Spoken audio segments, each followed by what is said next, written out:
Hey guys, so my name is Nicolette Mashile. I am also known as the Financial Bunny. Welcome to the Financial Bunny TV. Today I want to talk about the real cost of owning a property or a house, right? So I think a lot of people think that after buying the house and paying off those upfront fees that I spoke about in the last video that I did, and getting the bond registered, and now you know you've got a monthly installment, that is about it. Well, today I'm here to burst your bubble because that is not the reality of it, right?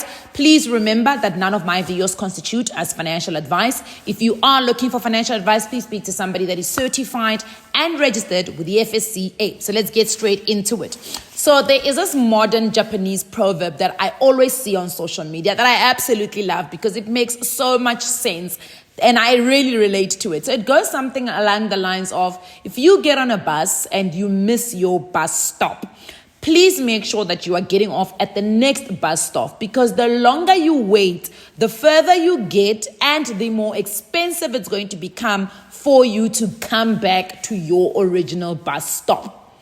So once again, if you miss your bus stop, make sure that you get off at the next bus stop, because if you just sit there and hope to God that things get better, you are going to find yourself in a situation where you are going further in the wrong direction or further away from where you're supposed to be. And it's going to become even more expensive for you to try and get back to your bus stop. Why am I saying this? Well, it's because for the last couple of years, I've really been thinking very hard, because for somebody like me, especially in the house that I live in, I am almost 9 to 10 years into my bond.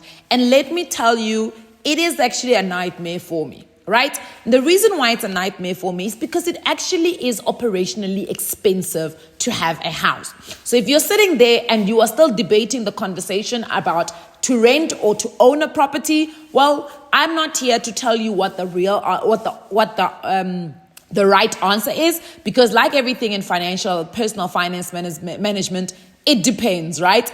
But I'm here to give you a reality check on what ownership actually looks like. So for many people who might have been on the journey with me, you remember I bought this property, I think back in 2016. So I'm 9 years into the bond, right? Bought this property back in 2016. I bought this property while I worked. So, and that is very important for me to mention. I was still in corporate, I was still earning a salary, and everything was great. So they did my affordability, they did my credit check, and everything checked out, and I qualified for this property, right? So the bond was then registered, and over the years, obviously, interest rates have gone up, they've gone down, they've gone back up again. But ultimately, I can tell you that my final bond repayment every single month is sitting somewhere around 22,000 Rand. Now, I know some people are going to be like, oh, you're oversharing again. Yes, I am oversharing, because how else do I explain financial concepts without being honest, right? So house is currently at 22,000 Rand. Now, I'm comfortable with that. I've had it for the last 9 years. It's been around those figures. I mean, at some point, it was as low as 17,000. And yay, I was very excited. But as I said, interest rates have gone up. They've gone down. They've gone all sides of different ways. But let's say I've landed now on 22,000 Rand. Once again, I am pretty comfortable with the 22,000 Rand, right? The work that I do makes sure it can cover that. However, what I'm not comfortable with is all the other things that come with this house. And I'm telling you, it is a lot, right? So for starters, if you ever have been to my property, you know that I'm not stacked up. So I'm not in an apartment block. I'm actually a freestanding apartment, or a freestanding house, if you want to call it that, right? However, I am a freestanding house in an estate. In other words, we have common things that we share here. So amongst those common things is our driveway, our gate, we share a gardener. What else do we share? The air, because it seems like we're paying for everything that we share here. So we are within what is called an HOA. Now, our HOA collects levies, right? Those levies are really to make sure that our security is top notch and it is optimally performing. So we've got offsite cameras, we've got beams at in our property, we've got a cameras in our guardhouse. We've got a day guard that's here all the time. At night, we've got patrolling security. So our security is quite top notch here, right? So obviously, our levies now contribute to paying for those kind of things, right? Paying for the electricity that also lights up all the lights that are within the estate. Then we also, as I said, we have the driveway. So we have to maintain the driveway also, because if you don't maintain the driveway, who's going to maintain it? If you don't maintain the structure that is around the actual estate, so we've got stop nonsense there by the front, the stop nonsense there in front, So you've got to maintain it. You've got to paint it. You've got to make sure it's on. The lights also need to be maintained. The cameras need to be maintained. So we need a kitty to be able to maintain those things, right? So that's sitting at around about 4,600. So, and it's quite hefty. It is quite hefty. A levy that's at 4,600 is it's something, right?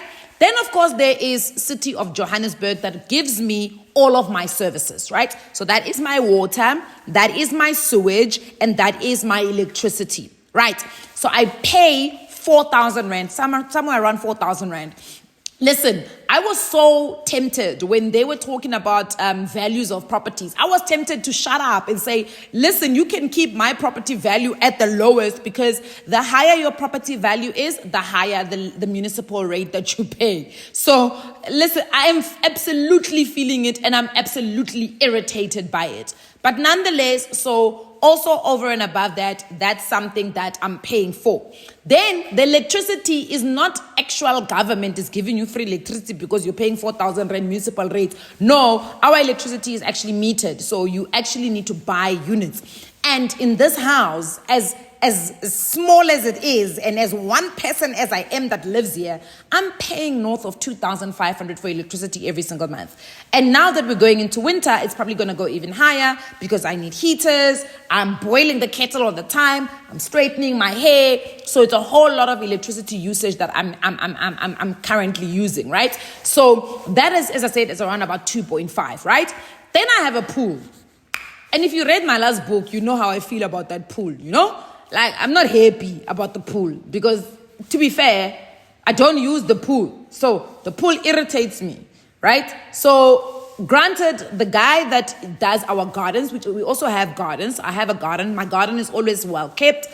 I mean, I say always. Sometimes you gotta fight the guy to do the garden. But he does the garden in our pools. However, he doesn't do the supplies. So he does the pool. He'll clean the pool. He'll add the supplies that you give him, so you need to buy the supplies. And anybody that has a pool in their home knows how expensive pool supplies are. I mean, you are literally buying that floater thing. It's like mama 200 rand. You're buying chlorine sometimes. You're buying shock. Sometimes you're buying pool blue and green or whatever it's called. Listen, I don't like it. It's about mama 300 every single month, right? And then you've got what is called structural insurance, because a bank or a credit service provider is not going to give you a bond or a home loan if you don't have what is called structural insurance. So what is structural insurance? Structural insurance is basically an insurance premium that you are paying to an insurance company to say if anything structurally happens to the property, then they need to assist you in paying for it.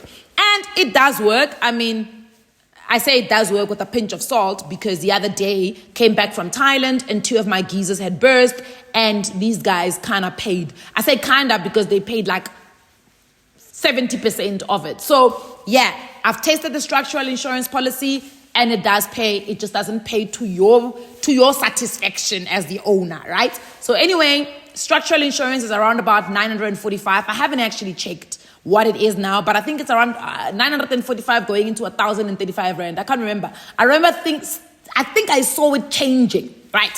Then there's also what is called household contents insurance, right? Now, that one is so bulked up with my car insurances, I actually can't separate how much the household contents insurance is. So I'm just going to leave this one out. But if you do your finances, you will know that you also have what is called household contents insurance. So that's the stuff that's inside your house. So your couches, if there's a fire that breaks out inside your house, electrical issues, if your fuse burns or whatever it is that is called, I don't even know what the DB board and all of those electrical things, if something happens, the contents that are inside your house. But again, it's not insured to the actual value of the properties that are inside, or the assets that are actually inside your house, right? And then the last thing, of course, is either you've got bond insurance on this specific bond, or you are ceding the debt of the actual bond to a life insurer, right? So you're paying a life insurer a certain amount of money as a premium, and they have, or you have ceded the certain amount of your life insurance to the bank, so that if something has happened to you before you settle the house, you are actually going to end up getting your life insurer to actually settle the property, so that your family or whoever you are giving the property to doesn't lose the property because they are unable to pay for it. Right. I'm not speaking about my helper that comes in. I'm not speaking about groceries. I'm not speaking, because anyway, even if I was renting, those things would be applicable, right? I'm speaking about the things that have suddenly become a cost to me in the last 9 years, simply because I decided to buy a property. And then, of course, over and above that, you need to have a kitty for maintenance. I'm 9 years into this property. Every time I drive in, I get embarrassed because I'm looking at the other people's properties. They are freshly painted, fresh coat of paint, and I'm like, I think I'm due for a paint, So you've got to also think about it. And the other day, I got a quotation for a paint. The guy to just paint the house quoted me 20K. The painting people for their buckets of paint also quoted me close to 20K. So that's almost 40K just to paint the house. And it's not just the outside that needs to be painted, even inside.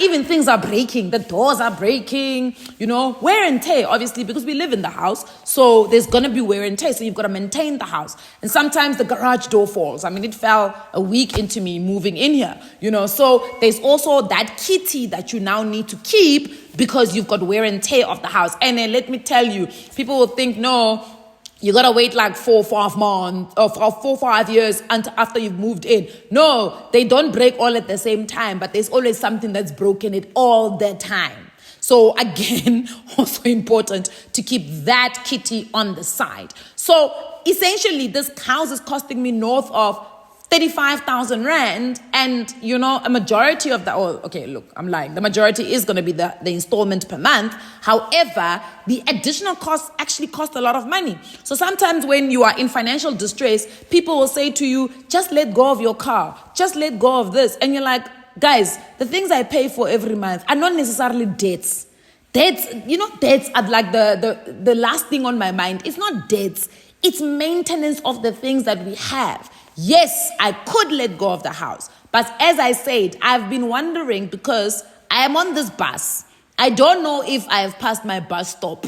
And I don't know if it's getting further away from my bus stop and it's getting more expensive, because I'm just thinking about how much more levies going to be and municipal rates going to be in the next couple of years, right? And keep in mind that it's not, for me, a person like me, it's not just this house's levies and municipal rates that I'm paying for. It's all the other rental properties. And yes, we try to work it into the rental amount so that it actually makes financial sense. But in essence, it doesn't work when you are living in the property, because who's paying you rent? So what am I saying here is, one, make sure that you are buying properly. So in as much as we speak about cars and we say your car is not just the installment, it's the petrol, it's the insurance, a house also comes with the same and similar operational costs. They are operational costs. So even if you pay off the house, you paid off the liability, but you still have expenses to run the actual house. And those expenses don't go away. Levies do not go away. Municipal rates are not going to go away. Insurance of the structure is not going to go away. You know what I mean? So there's pool cleaning, unless I fill the pool with sand, which I am highly considering. But now when I need to sell, I'm going to need to take out that sand again and make a pool so that the house's value can actually go up and I can actually sell at a much higher rate. So there are trade-offs that you're going to need to make, and you have to understand what types of trade-offs you are making. The best thing is, one, do not buy more house than what you actually need. Make sure that you're buying enough house just for exactly what you need. Number two, if the bank approves you for 5 million, buy a 3 million rand house. I promise you, you will high five yourself in the future, and you will thank yourself in the future, because that means that other 2 million rand budget, you are going to use that to actually run and maintain your house. I hope this makes sense to you, and I hope that you also start to look at areas in your personal life, in your personal finances, and ask yourself, have I passed the bus where I'm supposed to be? And should I now get off and try and make my way back? Because I think that as we're getting older, we're sometimes making financial decisions that if we didn't have the means, we would not have necessarily made. And yeah, right now it looks like you are able to manage, but are you getting further down the lane, and will it become even more expensive for you to work your way back? The best example of this is usually when you buy cars and then you trade them in, and you just get deeper and deeper and deeper and deeper. But we'll talk about that one on another video. I'll see you guys on the next one. Please remember, none of my videos constitute as financial advice. If you are looking for financial advice, please speak to somebody who is certified and registered with the FSCA. I will see you guys on the next one. Mwah.